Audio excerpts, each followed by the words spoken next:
La comunicación humana involucra varias formas de expresión, verbales o no verbales. En el primer caso se ubica la expresión oral y la expresión escrita. La comunicación verbal se refiere a las palabras que utilizamos y a las inflexiones de nuestra voz, si esta es oral.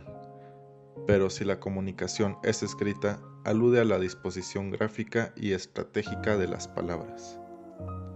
Las palabras del lenguaje humano poseen dos tipos de significados. El denotativo, que es el significado de una palabra o mensaje, es decir, un significado universal para todos los individuos. Y el connotativo, que es el significado individual y personal que cada individuo tiene y se da de acuerdo a los contextos. Es una lista de posibilidades y es expresivo por el sujeto. Las características principales del lenguaje oral es que se expresa en un medio sonoro, cuenta con gran variedad de códigos verbales, el texto es espontáneo, responde con oraciones simples y prácticas, y se adquiere de manera natural, gracias a la interacción entre una capacidad innata y el medio social.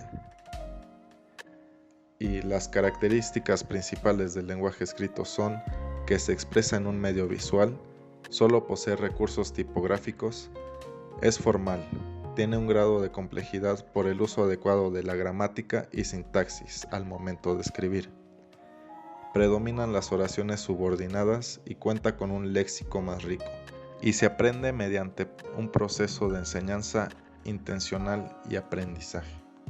A estos modos de comunicación les tomó mucho tiempo para llegar a ser como los conocemos, pero la comunicación no verbal es algo con lo que contamos desde los inicios de la humanidad, ya que se refiere a la acción de comunicar sin hablar y se asocia con la inteligencia emocional. Sus conceptos principales son la kinestésica, la proxémica y el paralenguaje. La kinestesia es una disciplina que estudia los movimientos del cuerpo de manera natural, como puede ser la postura o ademanes, que surgen de manera natural y regulan un equilibrio entre la voz y el cuerpo. La proxémica se define como la relación espacial entre las personas mientras interactúan. Se encarga de estudiar el espacio y la distancia que guardamos entre nosotros al comunicarnos verbalmente. Y el paralenguaje se encarga de estudiar las diferentes tonalidades de voz, como los elementos de la voz, y de reconocer las funciones de acuerdo al propósito del mensaje a emitir. Además de estos temas, existen otros tipos de comunicación, que son la comunicación interpersonal, la intrapersonal y la intercultural. La comunicación interpersonal es la relación de intercambio entre dos o más personas que comparten temas de interés, es decir, que se da de cara a cara. La comunicación intrapersonal es la comunicación con uno mismo, es decir, es la parte interior de un diálogo con nosotros mismos, para poder obtener una nueva construcción de una historia con sentido positivo para nosotros. Y la comunicación intercultural comprende lo que sucede cuando los seres humanos de diferentes culturas se reúnen, interactúan e intentan resolver los problemas de distintos modos, recordando que tanto su idioma como sus pensamientos son diferentes. Fue una noche de Halloween. Saúl apenas era un niño de 11 años. A él siempre le gustaba salir a jugar con sus amigos, Lalo y Nacho. Casi siempre jugaban fútbol, pero esta noche era diferente. Se pusieron de acuerdo para salir a pedir dulces. Saúl fue de vampiro, Lalo de hombre lobo, y Nacho solo se puso una sábana pretendiendo ser un fantasma. Antes de que Saúl saliera a pedir dulces, su mamá le recordó que tenía absolutamente prohibido acercarse a la casa abandonada de la calle 6. Esa casa llevaba abandonada muchos años, y a los chicos grandes de su escuela siempre les gustaba meterse, porque decían que estaba embrujada. Caminaron tranquilos por toda la colonia, pidiendo dulces y comiendo algunos en el camino. Todo iba bien, hasta que se acercaron a la casa 6. Saúl quiso parar en ese momento. Le dijo a sus amigos que no quería acercarse ahí de noche. Sin embargo, sus amigos no le hicieron caso y continuaron acercándose a la casa. Como a Saúl le daba más miedo quedarse solo, mejor los acompañó.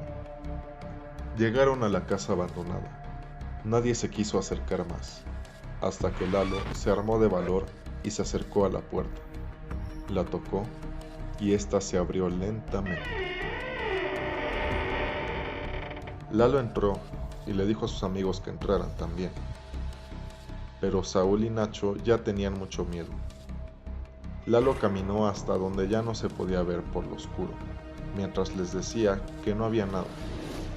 Saúl ya se iba a regresar a su casa, pero en eso se escucha un grito de Lalo. Fueron corriendo hasta el segundo piso a ver qué pasó, y se encontraron que solo fue una broma para que los siguieran. Saúl, enojado, se quiso regresar, pero cuando estaba bajando, se rompió un escalón y cayó por las escaleras.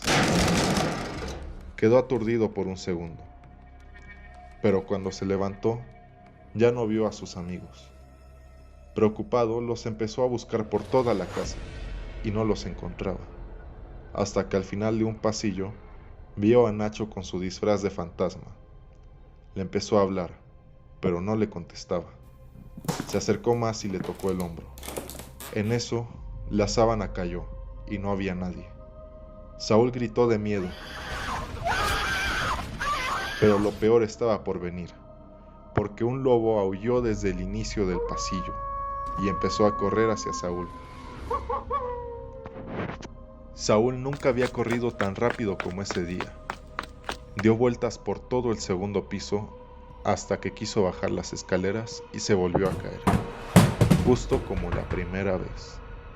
Cuando abrió los ojos, vio a Lalo y a Nacho preocupados, tratando de despertarlo.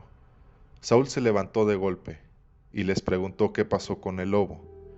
Ellos no sabían de qué estaba hablando. Creyeron que solo se había pegado muy fuerte en la cabeza.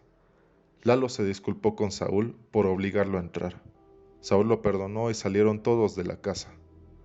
Ahora, lo que le preocupaba a Saúl era el regaño que le iba a dar su mamá por lastimarse en la casa abandonada.